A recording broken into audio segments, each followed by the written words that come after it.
me again, Auntie. How are you? How are you, my nieces and nephews, friends and frenemies? Nice to see you. Hope you have your cup of tea or cup of coffee or whatever. Let's have a chat, okay? So, I wanted to talk a little bit about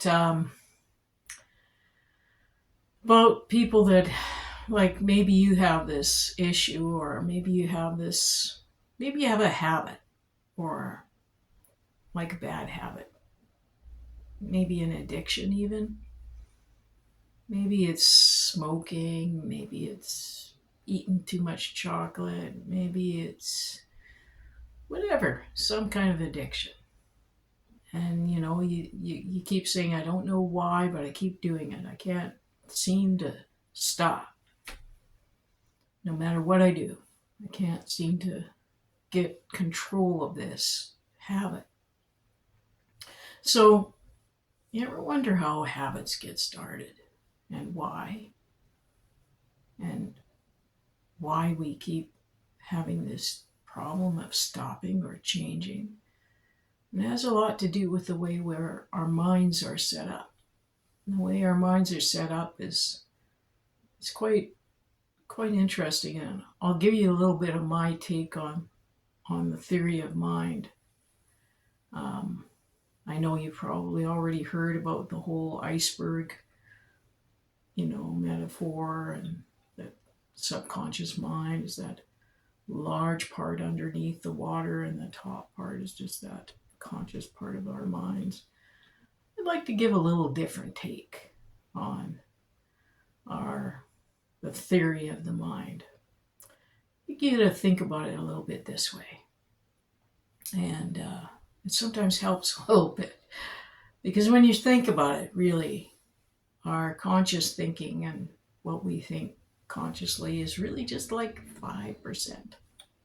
5% is wide awake conscious thinking, and 95% is subconscious, or something that's already been there, or super conscious, or in the consciousness itself. And so that's a lot.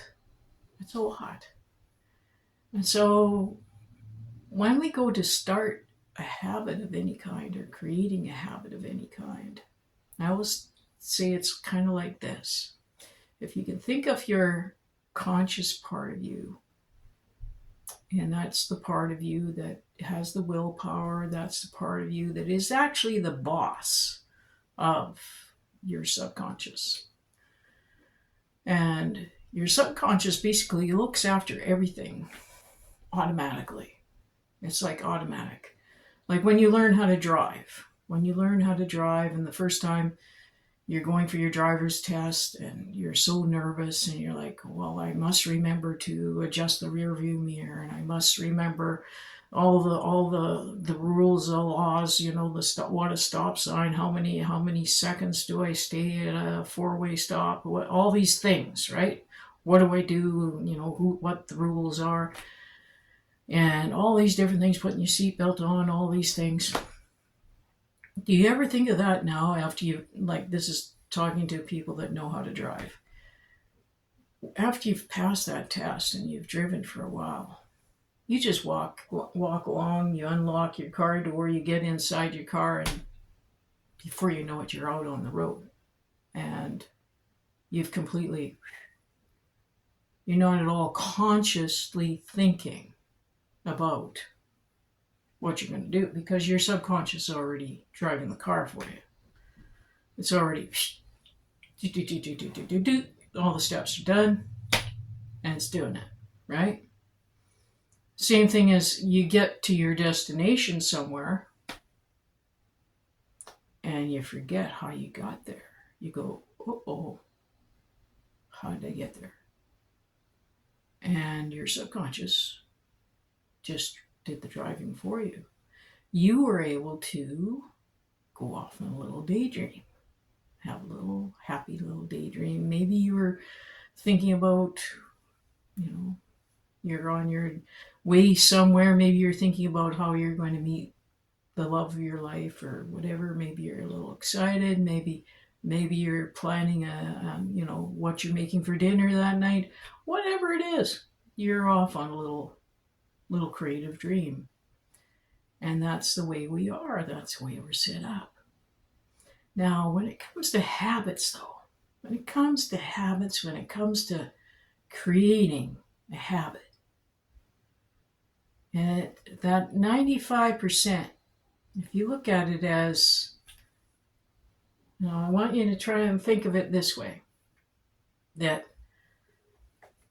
the 5% of us is the boss or the CEO of a major corporation. The 95% is the corporation.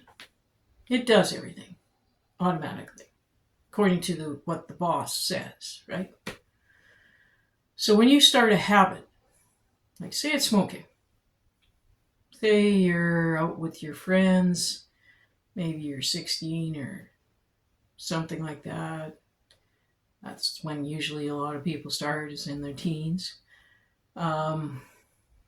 And they say, hey, try this. Tracy, you're going to like this. Oh, you got to try this. You'll be so cool and be like all the rest of us. And you're thinking, okay, I want them all to like me. I better, I'm going to do this, And so you smoke this thing and it's like, you're coughing, you're choking, it's just so awful. And you say to yourself, I'm going to do this. And so that's at 5%. Being the boss to the 95, saying, we are doing this. And the 95 is going, but danger. This is, fire regulations. Everything's wrong here, blah, blah. And you pushed it because you are the boss. You're the boss. He set out the order. Now, the 95 works under 2 rules only. And that is pleasure, pain. If the boss says this is giving us pain, then we have to turn it around, our procedures and everything, to make it into pleasure. That's how simple your 95% of your mind works. It's like a major computer, and that's your corporation. So right away, the memo's going out. Tracy wants to smoke. Tracy says she smokes it and she likes it because it makes her feel good when she's out with her friends, and it makes her feel cool. Okay, send out the memo. Out it goes. You can just see all the little cubicles, all in the corporation. The memo went out. Tracy says it's this way. So, next thing you know, added to that are, now Tracy now smokes in the morning because that seems to give her some kind of pleasure. Tracy now smokes in her car. Tracy now smokes on a break at work. Tracy now smokes with her friends. Tracy now smokes when she's having a drink. All these things get added to the habit, and the corporation records it. And now that's just done automatically. And now there's no thinking about it consciously. The CEO never has to think, never has to send out another memo unless things are not going quite right. There may be adjustments. But everyone just does, and they go ahead and do it automatically. Now you come along years later and you start to realize things are not going very well and the corporation is suffering. Things are breaking down. Different departments are having trouble. Maybe, you're not breathing very well. Your department of breathing is having a hard time. Your department of, maybe your heart is not doing so well. Maybe there's other parts of you are just not doing that well. Other departments are suffering because of this smoking habit. But because you're the CEO and you told the corporation that you like it, that you want to do it at these different times. So then that is why you keep on smoking. And it doesn't matter if there's an ugly looking picture on a package of cigarettes with some gross looking tumor or something.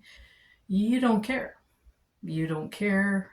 It doesn't even go into your mind at all, because the corporation is convinced that this is what you like, and they want to please the CEO of the corporation.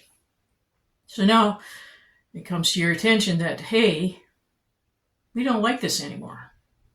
It actually smells bad. Your friends don't smoke anymore, so you kind of are like out in the rain and the snow, outside smoking by yourself now. It's not fun anymore. And it's not cool anymore, and you don't look cool or fun anymore. And it's making your skin bad, it's causing all kinds of issues for you. Your teeth are getting yellow and brown. Your skin's getting off color. All these things. Your hair smells, you smell, your clothes smell, your car smells. Everything smells not very good.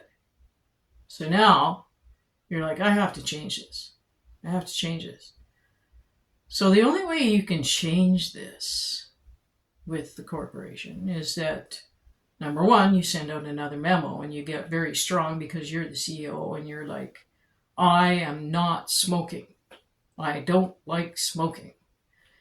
And you have to be very, very firm with that, just like you were firm before when you started. And you bypassed all that coughing, choking, everything. You bypassed everything. You convinced yourself that it was something you liked to do because you said you thought it was cool. And you were willing to do that. You were willing to bypass all the warnings that the corporation was telling you. Now, all the fires, sirens, everything going off inside of you. This is not good. And you went past that. So now, as a CEO, you're sending out a new memo. The new memo is, now, we don't like smoking. It makes us sick. It makes us stink. It makes our clothes smell. It makes our body smell. It makes our teeth yellow. We don't like it anymore. We don't like that it controls our life anymore. And you start giving all these things about what you don't like about it. And you start thinking about all the times where you got really upset. Maybe you weren't included in some events with family or friends because of your smoking. Maybe people don't really tell you to your face, but they kind of go, oh, well, Tracy smokes. Don't invite her. She smokes. And you don't even know that, but you kind of got a feeling that people are like that. And it makes you feel bad. It makes you feel embarrassed. So all these negative things are now going into the corporation. It's like all these negative reasons. And you know how I said the corporation really only works on pleasure pain. So it's starting to go, well, there's all these reasons that the CEO doesn't like it. Maybe we should be changing our procedures here. Maybe we should stop her telling her to smoke. Maybe we should help her not to smoke. Maybe there should be other things she should be doing rather than smoking. And so this is where you, as the CEO of your mind, you give that firm order. And you can do this if you stay firm with your conviction that you want to change and you develop a new habit.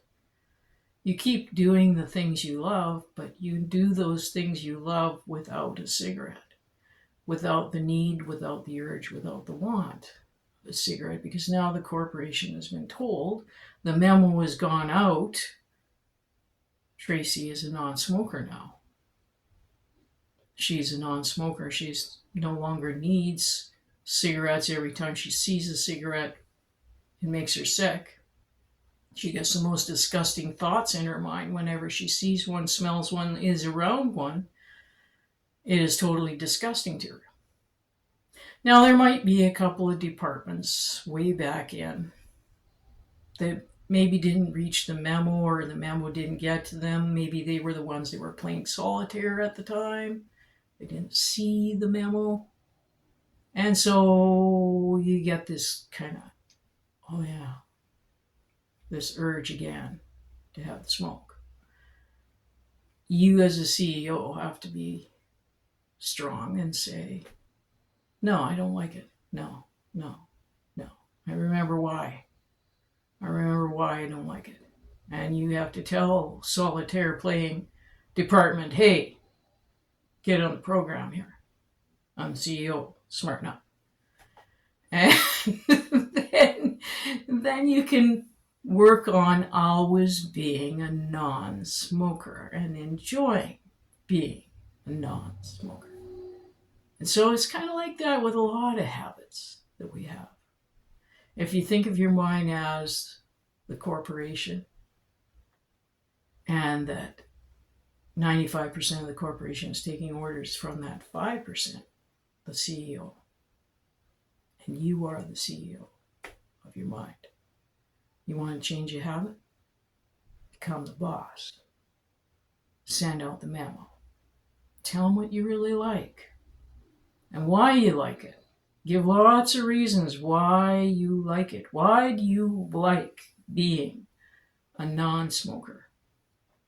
When the good outweighs the bad, when there is more pleasure than pain, the mind, the corporation, will listen and abide. And soon you'll be doing a very different habit that is good for you. That is the habit of being a non-smoker, being a person that doesn't take drugs anymore, being a person that, whatever it is, doesn't eat so much chocolate anymore. Whatever it is, that habit you have, whatever that habit, that thing you do that you really wish you didn't do, you gotta be the boss. You gotta be strong with it. Just like you were strong when you started. You gotta be strong to stop. And so that's my little way of explaining a theory of mind to people. A little bit different take than the old iceberg thing, but it still has a similar kind of, maybe a little bit more complex. But when you look at it that way, and if you've ever worked in that kind of environment especially, you can understand that a little bit better. That's the way we're set up. That we always are the boss of our own minds. We just have to be very firm in our conviction of something. And that we really do want this, whatever it is that we want. Whatever it is that we really desire and want to change or create, or whatever it is that you want to have as an automatic habit for yourself, as something that you do automatically, something that you do very efficiently, whatever it is. That's all.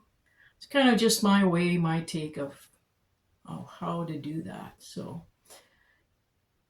my theory of mind from Aunt T today to you, and have a great day.